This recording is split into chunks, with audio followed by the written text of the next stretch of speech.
Hello friends, അസ്സലാമു അലൈക്കും. ഇന്ന് ഞാൻ തയ്യാറാക്കാൻ പോകുന്നത് മാംഗോ പിക്കിൾ, മാങ്ങ അച്ചാറാണ്.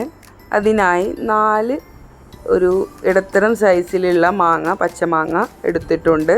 അത് കഴുകി വൃത്തിയാക്കി തുടച്ചെടുത്ത് ഈ സൈസിൽ കഷ്ണങ്ങളാക്കി മുറിച്ചെടുക്കുക. ശേഷം ഈ കഷ്ണങ്ങളിലേക്ക് ഉപ്പ് പാകത്തിന് ചേർക്കുക. ഉപ്പ് നമ്മുടെ ഇഷ്ടപ്രകാരം നമുക്ക് ചേർക്കാവുന്നതാണ്. ഉപ്പ് ചേർത്ത് അവിടെ കുറച്ച് നേരം റെസ്റ്റ് ചെയ്യാൻ വെക്കുക. ഒരു ½ an hour റെസ്റ്റ് ചെയ്യാൻ വെക്കാം.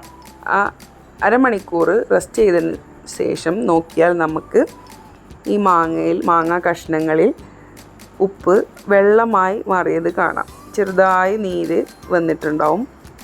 അതിനുശേഷം വെളുത്തുള്ളി, പച്ചമുളക്, വേപ്പില എന്നിവ ചെറിയ കഷ്ണങ്ങളാക്കുക.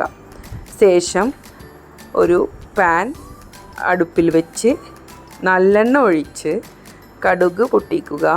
ശേഷം ഉലുവയും പൊട്ടിച്ചെടുക്കുക. ഉലുവ ലൈറ്റ് ബ്രൗൺ ആകുമ്പോൾ നമുക്ക്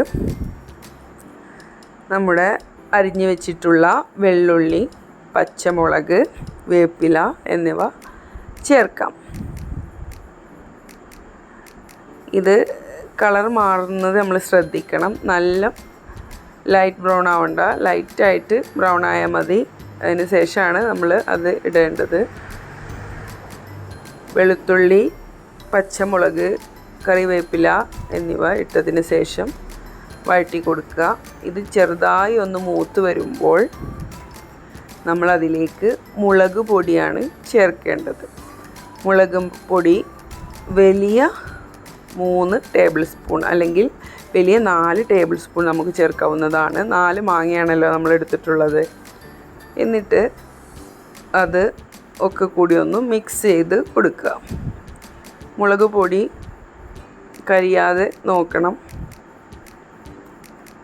സിമ്മിലാക്കി ചെറു തീയിലാക്കിയിട്ടാണ് നമ്മൾ ചെയ്യേണ്ടത്. ഇത് വഴണ്ട് വന്നതിന് ശേഷം നമ്മൾ റെസ്റ്റ് ചെയ്യാൻ വെച്ച മാങ്ങ കഷ്ണങ്ങൾ, ഉപ്പ് തേച്ച മാങ്ങ